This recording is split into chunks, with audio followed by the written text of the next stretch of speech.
Sign language interpreters are often the bridge connecting people who are deaf and those who are hearing. Lawmakers are considering changing the way interpreters are licensed in the state. SCHMIDT tells us how the deaf community is reacting to this measure. My life depends on interpreters. About 500,000 people in Wisconsin have hearing loss in some capacity, and many of them rely on others every day to get their message across. If the interpreter is not able to interpret correctly, it can have a very negative effect on my ability to communicate. Lawmakers are considering changing the way sign language interpreters are licensed. Currently, it's done by the Department of Safety and Professional Services. The deaf community has been ignored to the point that there is no one who is deaf or hard of hearing on the board. The measure would create a new state licensing board made up of interpreters and people who are deaf.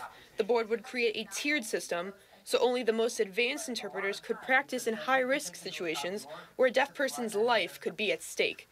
Examples would be jail, during a natural disaster, or even the emergency room. The verbiage that's used in medical situations is so complicated, and it can affect whether that person lives or dies. Members of the Department of Health Services raised concerns about the bill, saying they believe it would lead to less experienced interpreters. We're concerned that the proposed changes in AB 589 could inadvertently reduce the quality of sign language interpreters in our state, undoing the years of work that went into the current licensure system.